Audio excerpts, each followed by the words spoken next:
Capítulo 15. O Dr. Chilton. Na segunda visita que Pollyanna fez à casa de Mr. John Pendleton, tudo parecia ter mudado.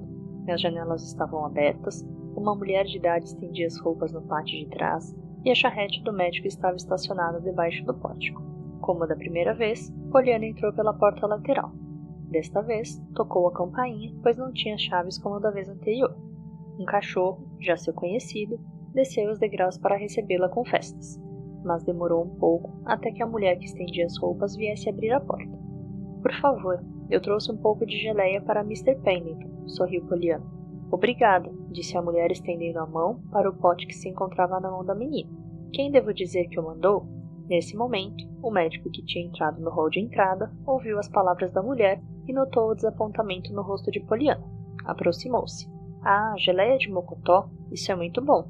Talvez queira ver o nosso doente? Sim, disse logo Pollyanna. E a mulher, a um sinal de cabeça do médico, abriu passagem com uma expressão de surpresa estampada no rosto. Atrás do médico, um enfermeiro de uma cidade próxima exclamou perturbado. Mas, senhor doutor, Mr. Pendleton não deu ordens para não deixar ninguém entrar? Sim, respondeu o médico indiferente. Mas agora estou dando outra ordem. Eu assumo a responsabilidade. Você não sabe que esta menina é melhor do que meia garrafa de remédio. Se há alguma coisa ou alguém que pode melhorar o humor de Mr. Pendleton esta tarde, é ela. É por isso que eu a deixei entrar. Quem é ela? Por breves momentos o médico vacilou. É a sobrinha de uma das nossas mais conhecidas conterrâneas. Chama-se Pollyanna Whittier. Ainda não conheço muito bem a menina, mas muitos dos meus doentes a conhecem e são muito agradecidos a ela. O enfermeiro sorriu. Ah, sim. E quais são os ingredientes especiais desse remédio milagroso? O médico abandonou a cabeça. Não sei. Só sei que parece tratar-se de uma grande satisfação e de contentamento com tudo o que acontece ou vai acontecer. Estou constantemente ouvindo falar sobre o que ela diz. E pelo que sei, ficar contente é um elemento constante. Só gostaria de poder receitá-la como se fosse um vidro de comprimidos. Se bem que se houvessem muitas como ela no mundo, você e eu teríamos que arranjar outra maneira de ganhar a vida. Enquanto isso, Pollyanna, de acordo com as instruções do médico, era conduzida ao quarto de John Pendleton. Ao passar pela grande biblioteca, Pollyanna viu que tinha havido grandes mudanças. As paredes forradas de estantes com livros e as cortinas escuras eram as mesmas, mas estava tudo limpo e arrumado, e não havia pó.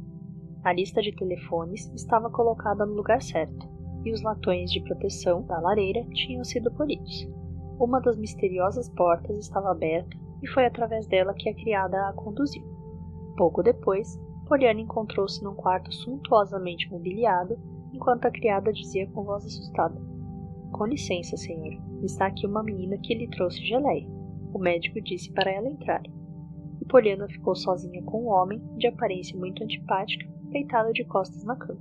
Olha aqui, eu não disse, com uma voz furiosa, antes de se virar. Ah, é você, interrompeu ele quando Pollyanna avançou em direção à cama. Sim, estou tão contente por ter me deixado entrar.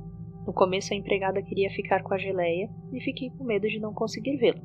Mas depois o médico chegou e disse que eu podia entrar. Ainda bem que ele me deixou vir vê-lo. No rosto do homem, os lábios pareceram esboçar um sorriso, mas o que saiu dali foi um hã. E eu trouxe esta geleia, prosseguiu Pollyanna. É geleia de mocotó. Espero que goste. Acho que nunca comi. O sorriso tinha desaparecido do rosto do homem.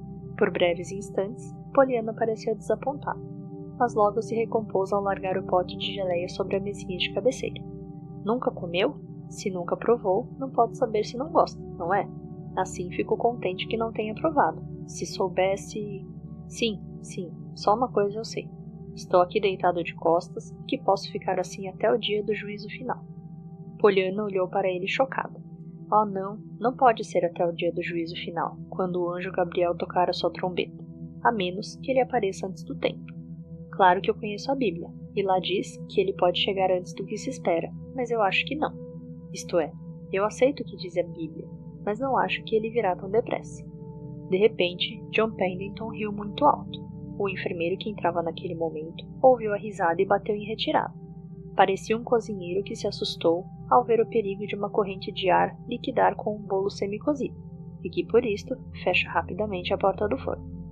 Não está confundindo um pouco as coisas? Perguntou John Pendleton a Pollyanna. A menina riu. Talvez. Mas o que eu quero dizer é que perna quebrada não leva muito tempo para curar, enquanto outras doenças, como a de Miss Snow, duram a vida toda. É por isso que não vai ficar assim até o dia do juízo final, e acho que devia estar contente com isto. Ah, claro que estou contente, interrompeu o homem incisivamente, regressando à sua amargura. E o senhor só quebrou uma perna. Também deve ficar contente que não foram as duas, continuou Poliana muito animada com seu jogo. Lógico, muito contente, rosnou o homem olhando para a perna quebrada.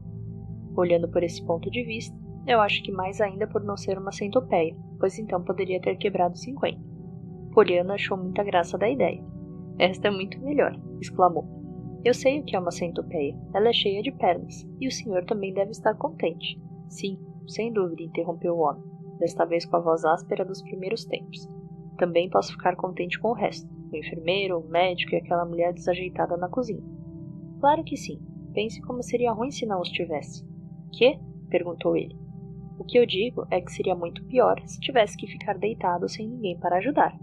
Como se isso não fosse a base de tudo, retorquiu o homem. É por isso que eu estou aqui deitado. E você quer que eu me sinta contente porque uma mulher maluca desarruma a casa toda e diz que está arrumando? Um homem que a ajuda e diz que é enfermeiro para não falar no médico que arranjou tudo isto? Todo mundo esperando que eu pague por tudo isso? E ainda por cima que pague bem? Poliana fez uma expressão de simpatia. Sim, eu sei. Essa parte é muito desagradável. A questão do dinheiro. Quando todos sabem que o senhor passa o tempo economizando, não é? Quê? Poupando. Comendo só feijão e bolo de peixe. Diga, o senhor gosta de feijões? Ou gosta mais do peru e não come porque custa 60 centavos o pedaço? Olha aqui, menino, do que você está falando? Poliana sorriu radiante. Do dinheiro que o senhor economiza para mandar para os países pobres. Eu descobri, e foi por isso que me convenci que o senhor não era mal por dentro. A Nancy me contou. O queixo do homem quase caiu. A Nancy contou a você que eu economizo para os pobres? Quem é essa Nancy? A nossa Nancy. Ela trabalha para a tia Polly. Tia Polly? Quem é a tia Polly? É Miss Polly Harrington. Eu moro com ela. O homem fez um movimento brusco. Miss Polly Harrington? Você mora com ela? Sim, sou sobrinha dela. Ela tomou conta de mim porque minha mãe morreu. Prosseguiu Poliana em voz mais baixa. Ela era irmã da minha mãe. E depois que papai foi para o céu com ela e os meus irmãos, não havia mais ninguém que tomasse conta de mim, além das senhoras da caridade. Por isso ela ficou comigo. O homem não respondeu. O rosto dele estava tão pálido que Poliana ficou assustada. Levantou-se apreensiva. Acho que é melhor eu ir embora.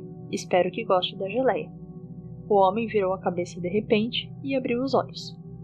Poliana reparou que no fundo do seu olhar parecia existir uma curiosa expressão de saudade. Então você é a sobrinha de Miss Polly Harrington, disse ele docemente. Sim, senhor. Os olhos do homem continuavam arregalados, olhando-a até que Poliana, sentindo-se inquieta, perguntou. Suponho que o senhor a conhece, não? Os lábios de John Pennington formaram um estranho sorriso. Ah, sim, eu a conheço. Ele hesitou, mas depois continuou ainda com aquele sorriso estranho. Mas você quer dizer que foi Miss Polly Harrington quem me mandou esta geleia? Disse calmamente. Poliana mostrou-se desconsolada. Não, senhor, não foi ela. Ela disse que eu devia frisar bem isso, para não pensar que tinha sido ela que havia mandado. Mas eu já sabia, condescendeu o homem, virando a cabeça para o outro lado. Poliana, ainda mais desconsolada, retirou-se do quarto. No pórtico, encontrou o médico que estava esperando a charrete. O enfermeiro também estava lá. Então, Miss Poliana, pode me dar o prazer de levá-la para casa? Perguntou o médico sorrindo. Já estava indo embora quando me lembrei que podia esperá-la. Obrigada. Fico muito contente por ter me esperado. Adoro andar de charrete, exclamou Poliana enquanto estendia a mão para subir.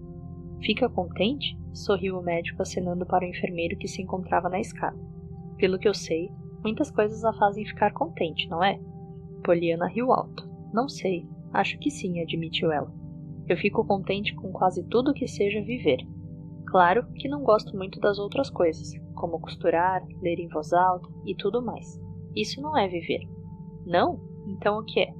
A tia Polly diz que elas são aprender a viver, disse Poliana com um sorriso tranquilo.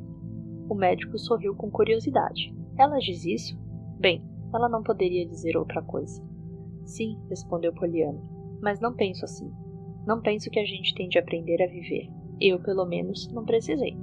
O médico respirou fundo. Receio que alguns de nós tenham que aprender, minha menina. Durante algum tempo, ele se manteve em silêncio. Pollyanna, olhando-o com o rabo dos olhos, sentiu um pouco de pena dele. Parecia tão triste. Gostaria de fazer alguma coisa por ele. Talvez foi por causa disso que ela disse numa voz tímida. Dr. Chilton, acho que ser médico é uma coisa que deixa a pessoa muito contente. O médico voltou-se surpreso. Contente? Quando vejo tanto sofrimento por todos os lados? Eu sei, mas o Senhor ajuda as pessoas e com certeza fica contente em poder ajudar. Por isso deve ser o mais feliz de todos. Os olhos do médico encheram-se de lágrimas. A sua vida era muito solitária. Não tinha mulher nem lar, além de um consultório com 2 salas numa pensão. Mas gostava muito da sua profissão. Olhando para os olhos brilhantes de Pollyanna, sentiu como se uma mão carinhosa tivesse pousado na sua cabeça para abençoá-lo. Ele também sabia que nunca mais o cansaço de um longo dia de trabalho ou de uma noite em claro seria tão difícil de suportar depois desse novo conforto que tinha lhe chegado através dos olhos de Pollyanna. Deus te abençoe, menina, murmurou comovido. Depois, com um sorriso reconfortante que os seus pacientes conheciam e de que tanto gostavam, acrescentou: afinal, acho que o médico e bem os doentes estavam precisando desse remédio. Pollyanna ficou um pouco confusa, até que um esquilo atravessou a estrada correndo e desviou a atenção dela. O médico deixou Pollyanna na porta, dirigindo um sorriso a Nancy, que estava limpando a varanda. Depois afastou-se rapidamente. Dei um ótimo passeio com o médico. Ele é muito simpático, Nancy. É? Sim, e eu disse que achava que a profissão dele deveria ser a que deixava as pessoas mais contentes. O quê? Ir ver gente doente e pessoas que não estão doentes, mas pensam que estão? Não há nada pior, argumentou Nancy com ceticismo. Pollyanna riu alegremente. Sim, foi isto que ele disse.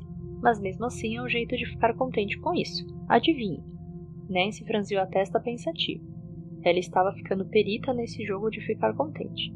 Além disso, estava gostando muito de estudar os problemas que a menina apresentava. Já sei, gritou em seguida. É justamente o oposto daquilo que você disse a Miss Snow. O oposto? Repetiu Pollyanna confundida. Sim, disse a ela que devia ficar contente porque as outras pessoas não eram como ela e que não estavam doentes. Sim, respondeu Pollyanna. E então? Pois bem, o médico pode ficar contente porque não está como os outros, como os doentes que ele trata, concluiu Nancy triunfante. Agora foi Pollyanna quem ficou pensativa. Sim, admitiu ela. Claro que essa é uma maneira, mas não foi isso que eu disse e acho que não gosto muito dessa maneira. É quase como se ele dissesse que ficava contente porque os outros estão doentes. Às vezes você joga o jogo de uma maneira muito engraçada, Nancy, disse ela enquanto se dirigia para dentro. Pollyanna encontrou a tia na sala. Quem era aquele homem que a trouxe? Perguntou a senhora um pouco bruscamente. Foi o Dr. Chilton. Não o conhece? O Dr. Chilton? O que ele fazia aqui? Ele me trouxe para casa. Eu dei a geleia a Mr. Pendleton e... Miss Polly levantou a cabeça abruptamente. Pollyanna, ele não achou que fui eu que a enviei. Não, tia Polly, eu disse que não tinha sido. Miss Polly corou. Disse que eu não mandei a geleia? Pollyanna regalou os olhos com o tom irrepreensivo na voz da sua tia. Por que, tia Polly? A senhora disse. A tia Polly suspirou. O que eu disse, Pollyanna, foi que eu não mandei nada e que você devia ter certeza de que ele não pensasse que eu tinha mandado. O que é muito diferente de dizer que não era eu que mandava. E retirou-se da sala contrariada.